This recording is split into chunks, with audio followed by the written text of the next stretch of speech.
my book and wax friends. I am Amber. Welcome to my channel and to another library haul.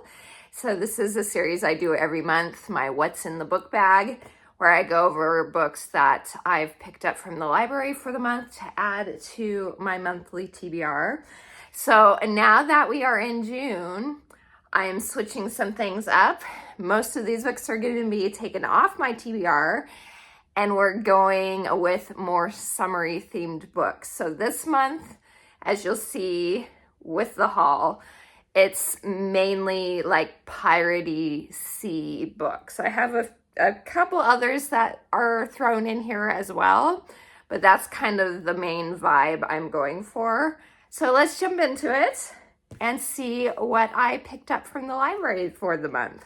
The first one is a classic pirate book, Treasure Island by, who wrote this again? Robert Louis Stevenson, I think, right? Yeah, Robert Louis Stevenson. I hate when the stickers like block what is on the cover. It drives me nuts. Anyway, so yes, Treasure Island. And this is about, I can't even remember if I've seen the classic Disney movie. I feel like I've seen parts of it, but I've never seen all of it. But classic about a young boy that discovers a treasure map, and he goes into this adventure where there's pirates and intrigue and betrayals and that sort of thing. So I've never actually read the book, and so I wanted to pick it up. What better time than for my piratey themed month? Next one I have is The Adventures of Amina Al-Sarafi by Shannon Chakraborty, I think is how you say her name. And let's read. And guess what? I remembered my glasses just in case. This one I don't think I needed though.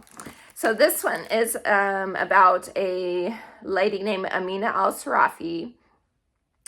And it says she should be content after a storied and scandalous career as one of the Indian Ocean's most notorious pirates. She's survived backstabbing rogues, vengeful merchant princes, several husbands, and one actual demon to retire peacefully with her family to a life of piety, motherhood, and absolutely nothing that hints of the supernatural.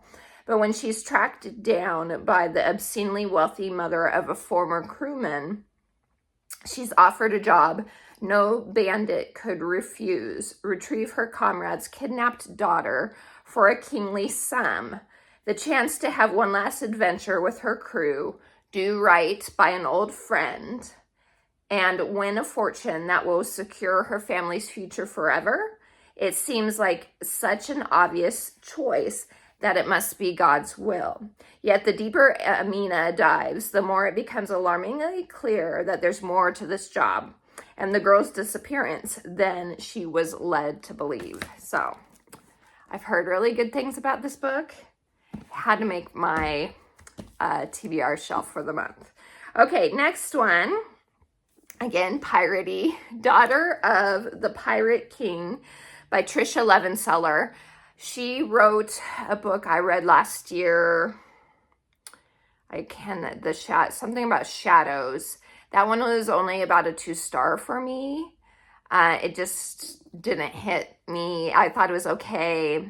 It was kind of like about a girl who wants to marry the Shadow King so she can kill him and take power for herself is kind of what it was. So anyway, long story short, that one was just okay for me. But I wanted to give another one of her books a try, and it's a pirate one. So let's see what this one is.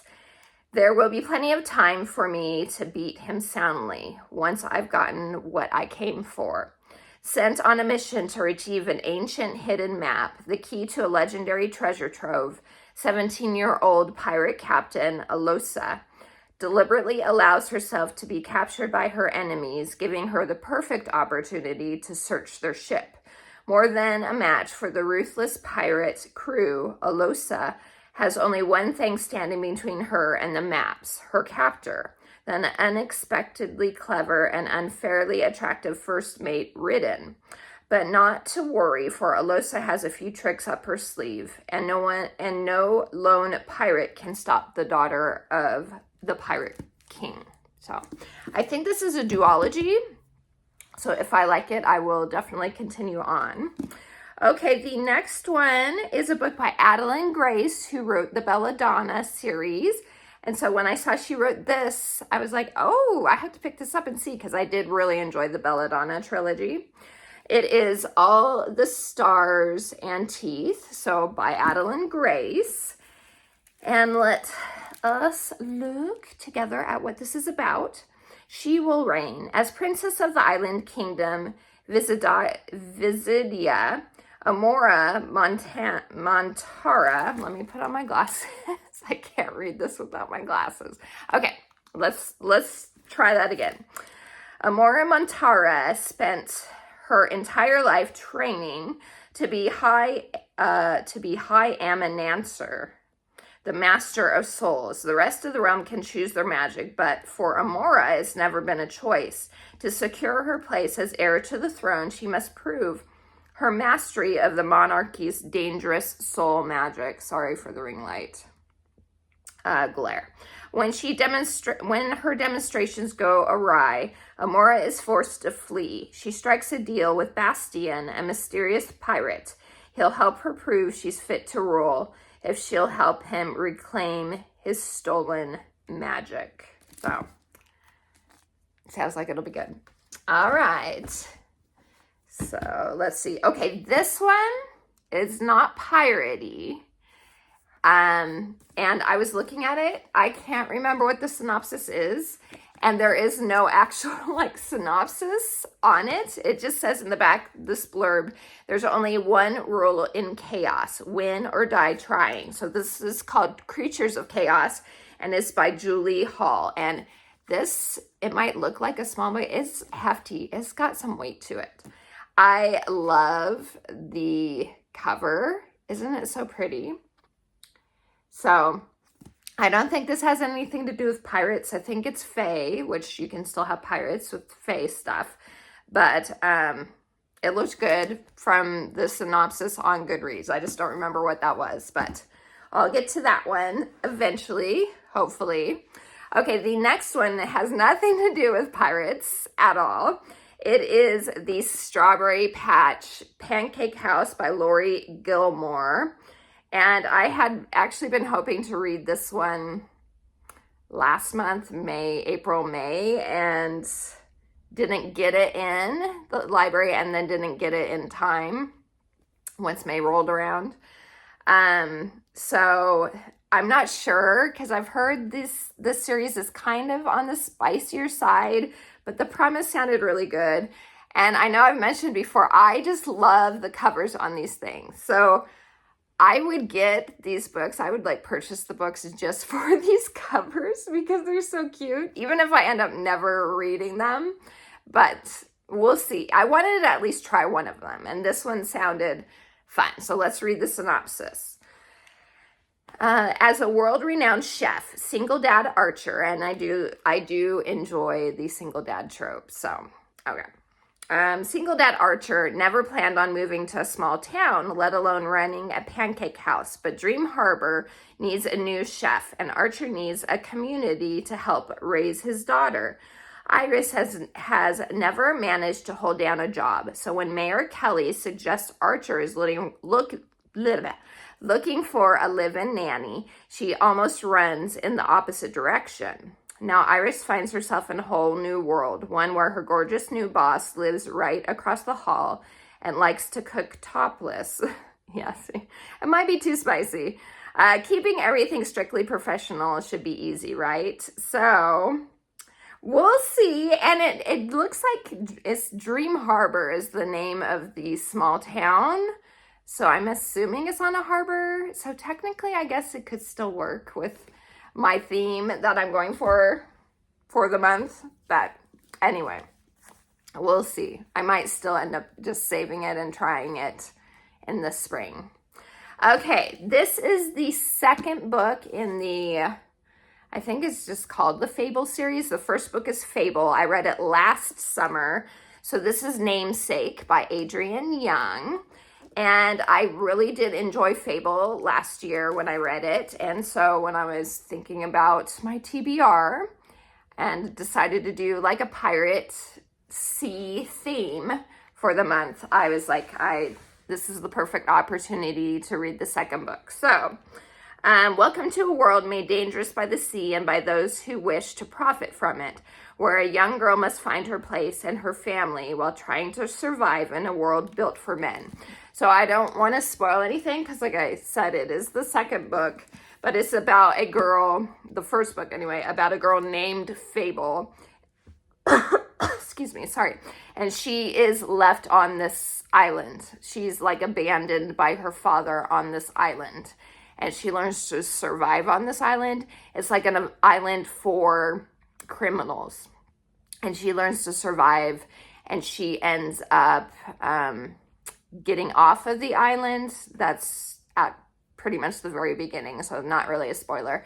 And she joins this crew, she's trying to get back. She's trying to find a treasure, kind of, and get back to her father. Is kind of what it is. And lots of stuff that's like big on found family, and lots of adventure and intrigue in it. So it was really good. I'm looking forward to the second one. Okay, the next one is another one that isn't a pirate summary at all, but still it feels kind of like a summer-ish type book. And again, I got it in a little earlier than I was expecting, but too late in May to get to it. So I was like, I'll still put it on the TBR to pick from for June. So it is The Rom-Commers by Catherine Center. I haven't read this one yet, but look, the inside does look kind of summery with the little palm leaves. So it could still fit that vibe for me. So this says she's rewriting his love story, but can she rewrite her own? So this was a book that came out last year by Catherine Center. I am going to read, when I get it in the library, her newest that came out in May. I think it was May. And that is The Love Haters. But I do want to read this one first anyway before I read that one. So hopefully I will get to it. So this says Emma Wheeler desperately longs to be a screenwriter. She spent her life studying, obsessing over, and writing romantic comedies, good ones, that win contests. But she's also been the sole caregiver for her kind-hearted dad who needs full-time help. Now, when she gets the chance to rewrite a script for famous screenwriter Charlie Yates, her personal writing god, it's a break too big to pass up. Emma's younger sister steps in for dad duty, and Emma moves to LA for 6 weeks for a writing gig of a lifetime. But what is it they say? Don't meet your heroes. Charlie Yates doesn't want to write with anyone, much less a failed nobody screenwriter. Worse, the romantic comedy he's written is so terrible, it might actually bring on the apocalypse. Plus, he doesn't even care about the script. It's just a means to get a different one greenlit. Oh, and he thinks love is an emotional Ponzi scheme. So, yeah. It seems like it'll be a fun time. I've heard, I think I've heard mixed things about that one. So we'll see. We'll see how it goes. Okay, last one is a pirate one, from what I understand. It is called Realm Breaker, and it's by Victoria Aveyard, who's the one that wrote the Red Queen series. And this one, oh, it's got a map. Look at that pretty map. Okay, this says save the world or end it. I gotta do my glasses. A strange darkness is growing in the ward. Even Corian and Amarat, can feel it, tucked away in her small town at the edge of the sea. Fate knocks on her door in the form of a mythical immortal and a lethal assassin who tells Corian that she is the last of an ancient lineage with the power to save the world from destruction. So that sounds fun. And yeah, it looks like it'll be piratey because look at the map. They are on the ocean and it's showing ships and stuff. But this is a chunker for sure. I don't know how many pages this is. Over 500 it looks like. Yeah, 568 is what it looks like. So if my TBR jar picks this one, that was gonna be a minute. Although bigger books, as if they've gripped me, even when they're bigger, I can fly through them pretty easily. So that's it, you guys. That is my library book haul for the month of June. And we'll be changing up the TBR cart with those books and a few others that I have just here on my bookshelf and downstairs possibly that I will add to, so we can do a fun little TBR jar prompt pick with all this summery goodness. So let me know if you are a seasonal reader. I'm a seasonal wax melter too, and so it's no surprise that I like to read seasonally too. So let me know that down in the comments, or do you just read whatever floats your boat? I am a mood reader, so there may be things that I get to that aren't summery type of thing, but I appreciate all of you, and I hope you have a wonderful day. Please like and subscribe if you haven't yet, and until next time, TTFN. Ta-ta for now.